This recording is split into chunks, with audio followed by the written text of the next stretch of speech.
Hey y'all, Zach McDonald, your real estate agent with Real Property Associates. And in this video, we are going to discuss the 3 steps to successfully selling your home. 3 steps, you might be thinking, that's a little bit simplistic, Zach. There's a lot more steps to selling your house. And if we were to go through the entire process, I would say yes, there are more steps to selling your house if we were going to break them all into little pieces. But to get your house ready to go on the market and get it listed, these are the 3 things that I think you want to focus on if you're a seller. And they're the 3 things that we are focusing on as we get working for you. I'll add one other caveat here as we get started. I'm in the Seattle real estate market, but at the same time, I think these principles apply to any real estate market. So if you find yourself watching this video and you're not in the Seattle Bellevue metro area, you will still get a lot of value out of this video. Let's jump into the 3 P's to successfully selling your house.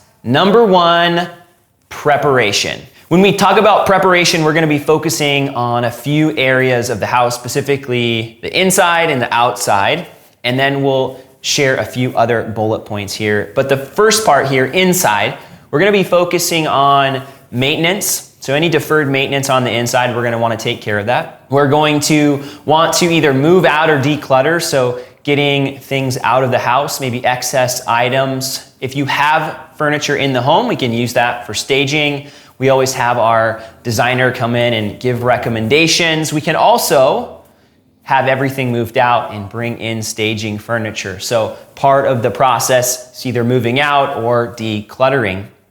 We're also going to want to focus on any updates to the house that are needed. Most of the time, we're talking about very simple things like flooring or paint.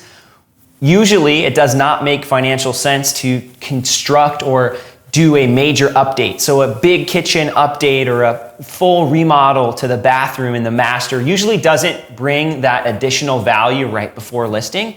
It's usually an item that costs more to complete than you get back in return. So if you're a homeowner and you're going to enjoy it for a while and you can factor that into the equation, then it makes sense in some situations to do those major renovations. But most of the time, right before you list your house, you don't want to undertake major renovations and remodels. What you want to do is focus on maximizing your return on investment. And most of the time, that comes down to new paint, new floors in certain spaces, and taking care of deferred maintenance. We're also going to look at staging the house. It does not always mean bringing in furniture, but maximizing what you have. In some cases, staging's not even necessary. Maybe an estate sale where the house is outdated and older. Sometimes period pieces or furniture that fits the house can be brought in for an estate, an older house, but it's not necessary like I mentioned. We'll also want to focus on the outside of the house. And historically, this is called the curb appeal. And I would argue curb appeal starts in the second phase when we start talking about online marketing. But historically speaking, the curb appeal is really important when you pull up to the house. So we're talking about the outside. We're looking at a lot of the same things. We're talking about deferred maintenance. Maybe it needs to get painted on the exterior. Maybe the gutters need to be cleaned or the windows need to be washed. Maybe the roof's getting older and it needs to be replaced or repaired. We'll also talk about upgrades. What's the deck look like? Is the deck peeling? Do we need to refinish the deck? Do we need to add a deck? Sometimes adding a deck can increase the value of your home. We'll also talk about landscaping. Well, how's the grass? How's the lawn look? How do the plants look? Maybe we want to pull the weeds and put some bark down. So we're thinking deferred maintenance, we're thinking upgrades, and we're thinking landscaping on the outside. And ultimately, we want your house to look great when people come up to it for the first time, and especially when they see it online. Presentation is the second P that we talk about when getting your house sold. When we think about presentation, we're thinking about that first impression that your house has. We talked about prepping your house, and now we're talking about what it looks like when people see it online. Putting your house on the MLS is bare minimum for presenting your house and getting it exposed to the most amount of people. Anytime an agent puts your house on the multiple listing service or MLS, it is being syndicated out or pushed out to all the major real estate websites. So we're talking about Zillow, we're talking about Trulia, we're talking about Realtor.com, johnlscott.com, et cetera, et cetera, et cetera, redfin.com, any of the real estate websites out there. The MLS data is what's being pushed out to these different websites. But that's just the bare minimum. So what is getting pushed out is way more important. So every listing that we do, we're focusing on maximizing the visual media that's available to us. So we're talking about HDR photography. We want to get lots of great angles with really, really high quality images of the house. These images are then going to be on the MLS and all these other websites. We also want to have a 3D walkthrough of the house. In today's real estate market, this is the modern day open house. This is the tour a house from your couch. This is tour the house from another state and never visit it. These 3D walkthrough tours are super, super high quality. We always use the Matterport 3D scans. There are other options, but in my opinion, the Matterport scan is the best scan for the interior of a house. And so every listing that we do, we include these Matterport scans. We also include HD videography with every single listing. So we're talking about the photos, we're talking about the walkthrough, and then we're talking about cinematic video. So we have interior, exterior shots, drone shots, but what we're going for is a more cinematic look at the house, a little bit more emotional connection, music, different camera angles. And when you put these different medias together, you're capturing the different ways people can experience and interact with a house. So in my opinion, these are all essential to any marketing plan when selling a home. And what happens with these photos, the 3D walkthrough, and the video tour, all of this is showcased on all of the real estate websites, and the house clearly stands out from any other house where somebody uses their camera phone to take pictures, or they neglect to add one of these things, or maybe if they're old school or they think they're super cool and they have like a photo slideshow with some music. That's what my mom was doing back in the 90s. So I'm laughing, but it's true. There's still a lot of agents that would consider that a video tour or a video. So I think it's really important that your house is really putting its best foot forward. Social media is another really important part of exposing your house to the most amount of buyers online. Yeah, you want your house on the MLS and you want your house on all of the real estate websites. And that's going to capture the majority of buyers and agents that are looking for houses. Agents primarily use the MLS, and buyers typically utilize the other real estate options available to them, which is essentially just a push of data from the MLS. But social media is also really important. I've had clients buy houses off social media or reach out to me in social media to buy houses. So you want your house to be in all the different places that it can be. You want maximum exposure online, and that's where the majority of people are starting their home search, and so that's where you want to focus the majority of your attention. I'll add this here before we wrap up the presentation part, that the in-person showing is huge. You want your house to present well and show well when people get there, and so we've talked about prepping your house, and that's a huge part of a good experience when buyers are showing a house. But in addition to that, you want to have printed marketing material in the house, and we like to put up what's called a silent talker to point out noteworthy things in the house, or things maybe that a buyer wouldn't know when they're going through a house. If clients do lots of updates, we'll also include an update sheet and list out the different updates so that buyers are really familiar with what they're seeing and experiencing as you're walking through the house. The final P is pricing. Pricing your home is extremely important when it comes to getting your home sold. And if we were to pick one of these three different P's, we're gonna focus on the price. Because ultimately, if you price the house low enough, it's going to sell.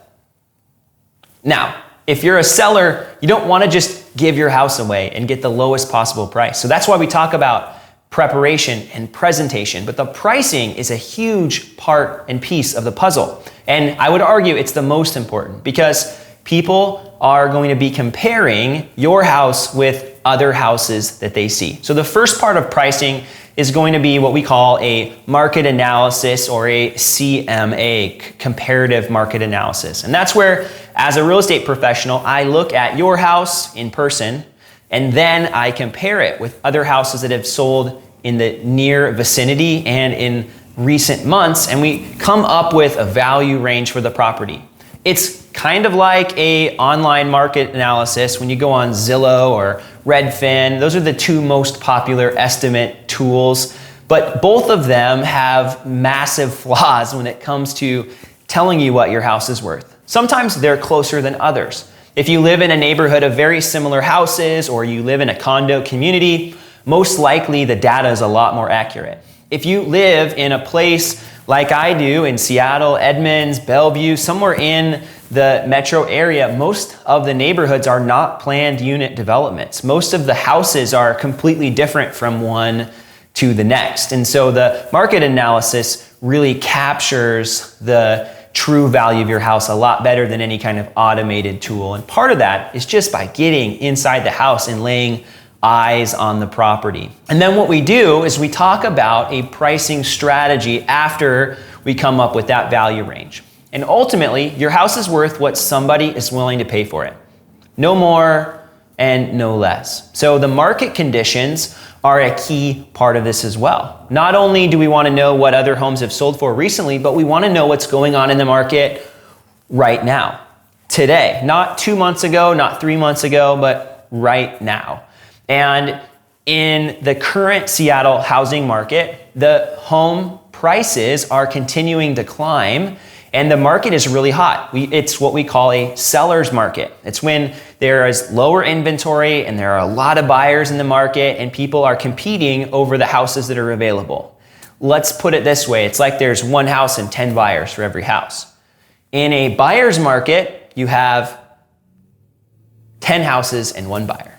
And so you're competing to get that one buyer. And in this market, it's the other way around. Now, what that means is there are different ways to price a house, different strategies that you can employ, and each of them works better in a different market, and each of them has a different appeal to homeowners. The first pricing strategy is to price your house above the market value. So you can push the price. We can look at the market analysis, we can look at the recent sales, and we can say, I'm gonna price my house above that because I think somebody's gonna pay it. My house is special, it's the best one. In that instance, sometimes somebody does pay that price. A lot of times, you end up sitting on the market because people are comparing your house, which is, maybe it's awesome, but it might be priced in their mind outside of what these other houses are priced for that look just like your house. And so they're gonna pass over your house and they're gonna look at these ones.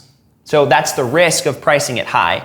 And what happens is inevitably and statistically, people that price their house high out of the gate, if they don't get their price right away, end up chasing the market down until a buyer is willing to pay that price. And a lot of times they're gonna expect a little bit of a deal because, well, there's no competition for it. The other pricing strategy, or the second pricing strategy, would be to price your house at the market value.